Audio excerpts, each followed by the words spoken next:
What up, YouTube? Let's here. Thanks again for visiting the channel. As always, I appreciate it. A couple of things before we get started here. I just want to say, when I started getting ready for this video, my pig's been very needy today. Really wants to snuggle and everything. So sometimes when he gets like that, he can be pretty noisy. So I apologize if that happens. If it does, I'll have to cut the video, but I just fed him a pretty good sized breakfast, so hopefully he'll sleep for a while. Second, now that I've got some viewers, I wanted to again thank Jimmy Slash and his subscribers and everybody else that's visited the channel and subscribed for the huge response, helping me to grow the channel. I really appreciate that. And now that I know people are watching, probably have a little bit more of my personality coming out in the videos. So a lot of people tell me I have either a really off-color or really dark sense of humor. So if I ever say or do anything that bothers anybody, please do me a favor.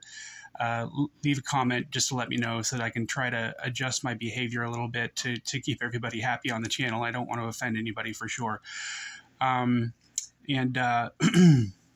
guess the last thing would be, if there's anything that I can do to improve the channel in any way, please let me know so that I can do that. Anything that I can do to make things better, I'm more than happy to do. So today what we're going to do, I'm going to be doing just running through my top 20 favorite knives that I carry.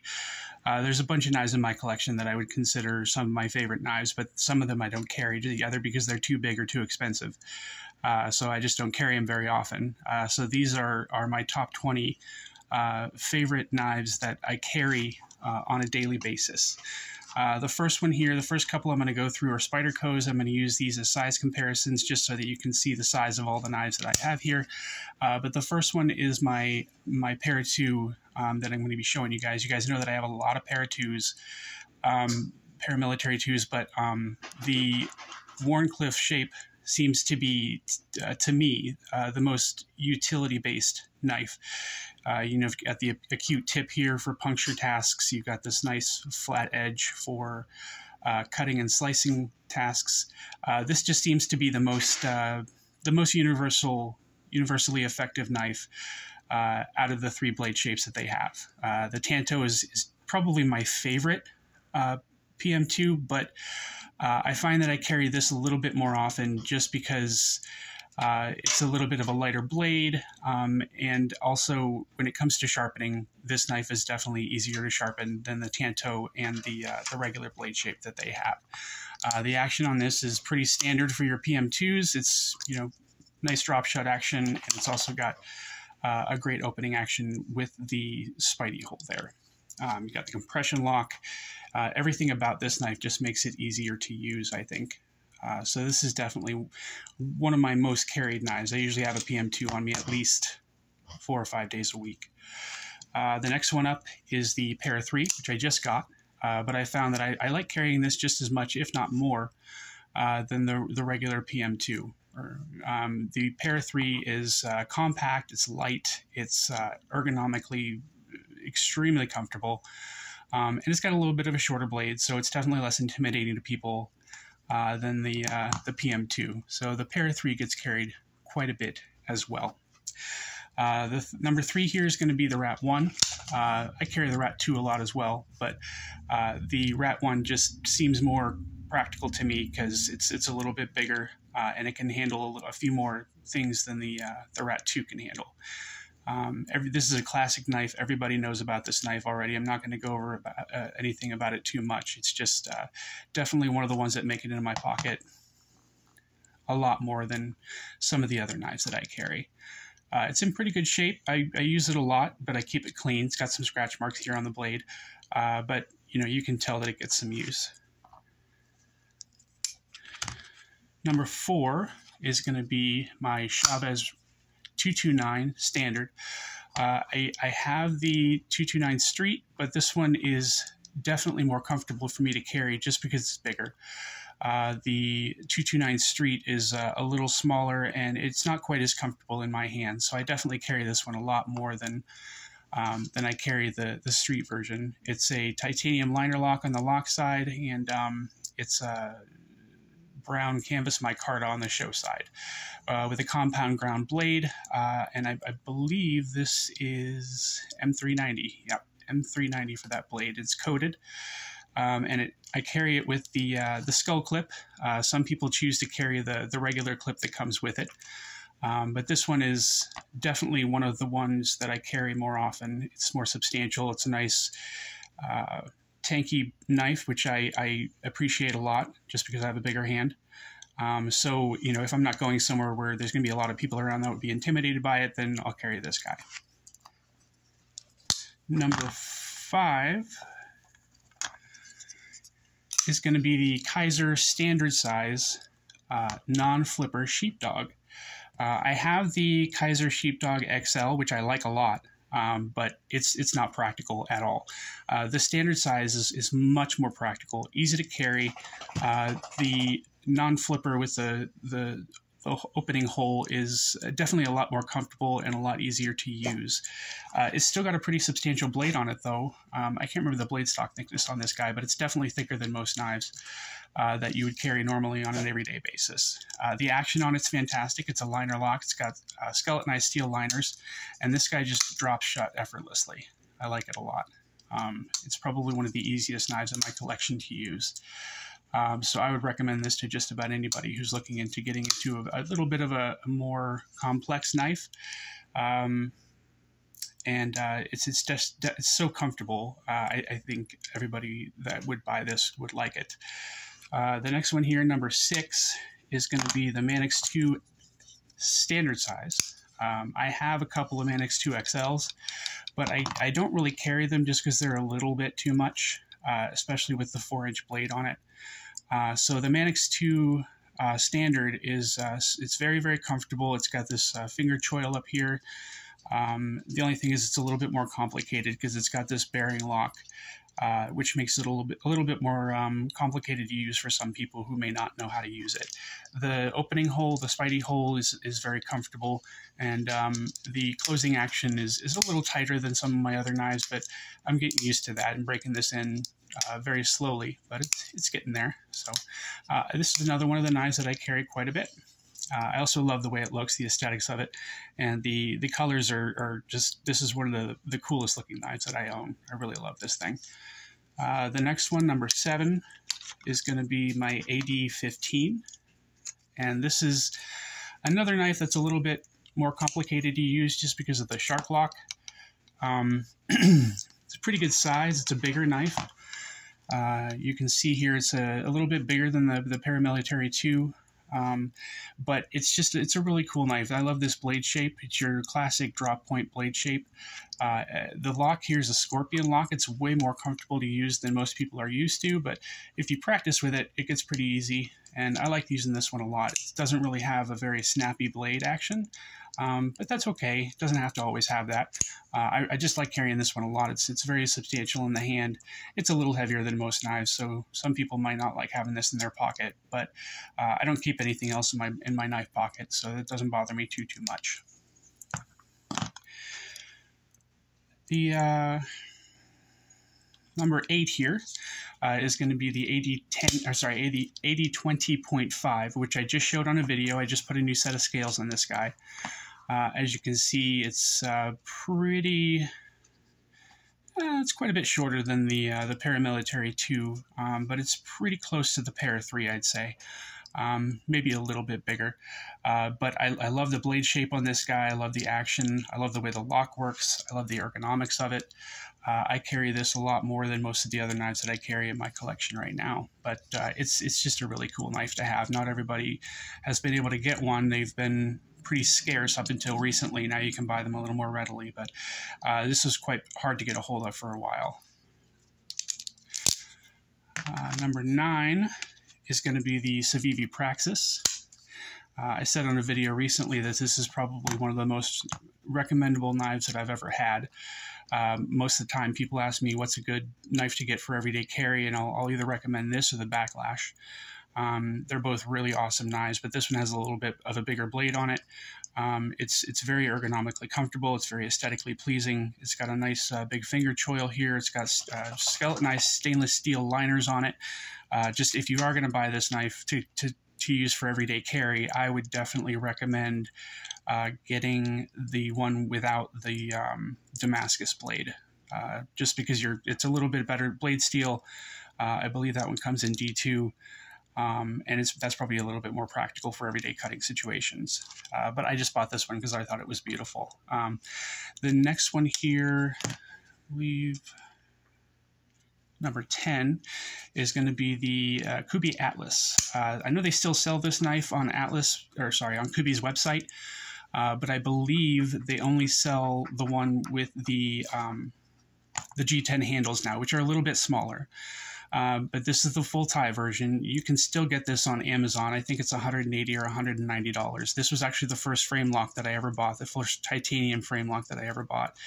It's a really comfortable knife. It's got a nice 4-inch blade on it, and just contoured titanium handles. The action is fantastic on it. It swings open, swings shut very easily because of the heavier blade. But as you can see, that drops shut, and you can use the reverse flick or the flipper tab to open this guy very, very easily, and then it just drops shut without a problem. This is one of the cooler knives I've ever had. Like I said, this was my first titanium frame lock. I was super excited about it when I first got it, and I still am. I still love this knife. I just don't carry it as often because it's a little too big and a little too cumbersome, but I do still carry it from time to time. Number 11 is going to be my Vero Axon, and the reason that I like this knife so much is because I was, oh, come on, what's going on with that? There we go. Sorry about that.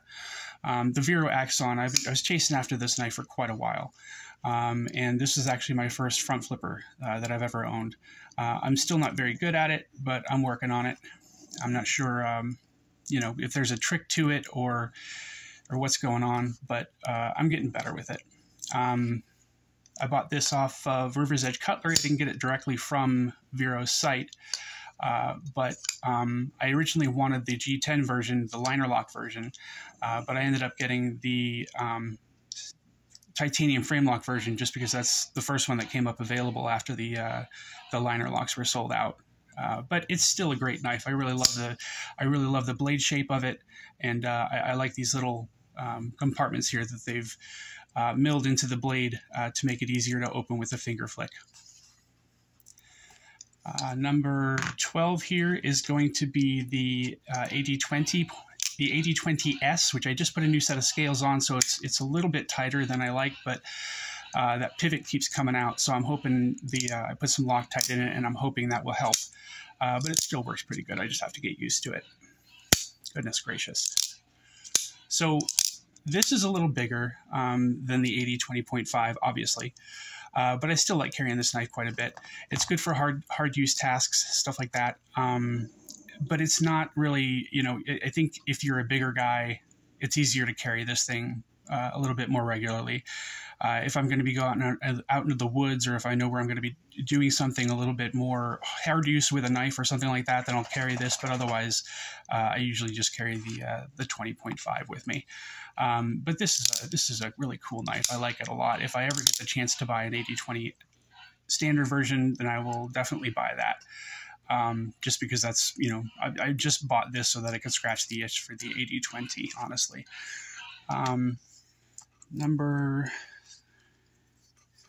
13 is going to be the Kuby Carve, which is a great knife. This is, I mean, you can probably see by looking at it that I've had this for quite a while. This is one of the first flippers that I ever bought. It's got great ergonomics, great blade profile. It's got this little fuller here that you can use to flip it open. It also works with a flipper tab. The contouring milled into the handles here make it super duper comfortable. It doesn't have a lanyard hole on it, but you can, you know, if you really wanted to, you could put a lanyard on this little post back here. I'm just trying to help you lanyard people out a little bit. But this thing has great action. It falls shut. It flips open very, very easily. And it's not really compact, but it's not really a huge knife either. I'd say it's on the higher end of the, you know, mid-sized knives. But it's still, you know, the way it's contoured and everything, it's just very, very comfortable to carry in the pocket. It's very comfortable to hold, and it's super easy to use. So this is another one of the knives that I would definitely recommend most to people who are just looking to start out, or just to buy a knife that they can carry and will last them a long time as long as you treat it properly. Number 14 here is going to be the Real Steel Megalodon. Bought this from Arizona Custom Knives. No, I'm sorry, just Arizona Knives. This is one of their exclusives that they used to sell. I believe they're sold out, but they might have a few more left. But this has just natural canvas micarta on the show side, and it's got a steel steel frame lock on the other side. I just love the way they have this cut out here, and then the relief cut here is pretty neat as well. It's got a beautiful 4-inch blade on it with a satin grind, which is just absolutely gorgeous. I just love looking at the grind on this guy. Sorry, I got some fingerprints on it. But this is a very comfortable knife to use as well. I carry this quite a bit, at least once a week. So this one had to make it into this video. The next one, number 15, is my Benchmade Super Freak. If anybody's familiar with the Freak knife, it's about the same thing. I think this one's a little bit bigger, but the biggest difference is the blade steel's M4, and this one has multi-layer G10, and these little red accents they have here that really make the blade pop, or really make the knife pop. The action on this thing is fantastic, and the ergonomics are great. I would recommend this knife to anybody who's interested in it. It's a little bit more expensive. I think it was $160 or $180, but for Benchmade, that's actually not too bad. Benchmade's knives are usually a little more expensive as far as I'm concerned. But this is one of the ones that I carry quite often, so I wanted to make sure to get it in this video here. The next one, number 16, this is the Protech Malibu. For a long time, very, very popular knife. For a long time, it was very hard to get a hold of. I was lucky enough to get in on the second run. I was able to get this one. It's very, very awesome, just totally cool knife. It's very comfortable. The action on it's great. The button lock is pretty sweet. It's got good fidget factor on it. And I think it was one of the first knives that Protech made that was a manual as far as button locks are concerned. So I think that was one of the reasons it was so popular, was because more people could buy these, just because of the state laws and everything. You couldn't have an automatic knife or an assisted knife or anything like that. But it's just nice, just really well made, super comfortable, fun to play with, and compact and easy to carry as well. So this is definitely one of my favorite knives that I carry quite often. Again, at least once or twice a week. Number 17 is the Kizer Begleiter XL. When I first saw the Begleiter, I wanted one, but when I read the specs, and that's too small for me, so I held out and I waited until the XL came out. Sorry, my dogs are getting a little roughed up here. Hopefully if they start barking, I'll try to get them to stop. What was I saying? Anyway, so I liked the Begleiter, but I didn't want to get the smaller version, so I waited until the XL came out, and they sold out really quickly. So then I left the click the box on White Mountain Knives saying, you know, whenever this is back in stock, I'd like it, and I got the email back, and then I went and bought this guy. I intended to buy the one with the brown micarta, just because I thought, you know, that was the only one that they had. I didn't really look through, and I just clicked on the first box I saw because this looked like the brown micarta on the screen, but it ended up being red micarta, which I don't have a problem with. I think it actually looks better. You know, the brown micarta is kind of getting overplayed a bit, especially with linen micarta. So I'm kind of glad I got the red one.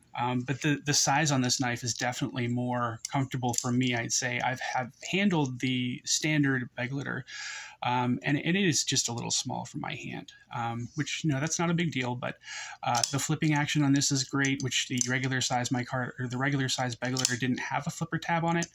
And it also has the thumb studs, which they work very well as well. The button lock is fantastic. I love the way it's shadow boxed here a little bit with the steel liners. And it's obviously a button lock knife, so that's how you disengage it as well. Really cool knife. One of the favorite ones that I have in my collection. I carry this one probably at least a couple of days a week. The next one here I carry a little less often, but I still carry it quite a bit, is the Berg Blades Iron Wolf. Probably one of the more expensive knives in my collection and one of the more beautiful knives in my collection. You can see the shine on that blade, which is absolutely beautiful. The grind lines, I can see those. Those are pretty sweet. I'm a big fan of grind lines. This is obviously a bigger knife. I do carry it, but I don't usually use it for anything less than, or anything more than like cutting strings off of clothes or just cutting a little piece of tape or something like that. If I have to do anything more substantial than that, I'll definitely like pull out the Rat 1 or something and use that to cut whatever is in need of cutting. This is a bolster lock with canvas micarta scales. I believe these came with green, brown, and black, which I think the green and black are gone. I think they still have some brown micarta versions of these on Knife Center, but I could be wrong. The last time I looked, they were still there, but they might be gone by now. But this is a really awesome knife. I think it was $360, which is probably why I don't do anything more than, very light cutting tasks with it, but I definitely still carry it on a pretty regular basis just because I love this knife a lot. The last couple knives here are going to be just because I couldn't really make a decision as to which one was my absolute favorite knife, so I've got two. The first one here is the Spyderco Shaman, with the, I also have aftermarket brown canvas micarta scales, which make this knife very, very comfortable. It's a little bit more grippy than the G10 handles. And one of the reasons that this is my favorite knife is just it's got the leaf-shaped blade, it's got the Spidey hole, it's got the compression lock, it's very easy to use, the action on it's fantastic, it's a good size, and it's just very ergonomically comfortable in the hand and aesthetically pleasing for me. I just really love the way this knife looks. When I was first looking at Spyderco's, I looked through all the different models. I thought they were ugly as hell, but if there was one that I were to decide to purchase, it came out to be this one. And then, once I got these knives, I've loved all of them so far, but I really, really, really enjoy the way the Spyderco Shaman feels in my hand. So that's one of the reasons that it's my favorite knife in my collection. And I could probably carry this thing at least every other day, if not every day. And the last one here, number 20, is going to be my Hinderer XM18 Spanto working blade with the Battle Blue lock side and the Blue Black G10 show side. Again, one of the coolest knives in my collection, my favorite knife in my collection, aside from the Shaman. I know it's expensive, but it's more, just the quality of the knife for me. It's the cool factor of having it, and it kind of makes you feel like you're in a little club, a club within a club, just because everybody in the knife community wants one of these knives and everybody's proud to have one, which I can see why. They're super fun to use, comfortable, super high quality. There's really nothing bad that you can say about this blade, other than the fact that I had to sharpen it when I got it. That's might have just been a fluke. I don't know what's going on there, but either way, it's a fantastic knife, and it's one of my favorite knives in my collection. I think that's everything that I have right now for you guys. If you guys, again, if you have any ideas for anything I can do to improve the channel, please comment and let me know. If you like the videos, please like and subscribe, and have a good rest of your day. Stay up. Talk to you later. Bye.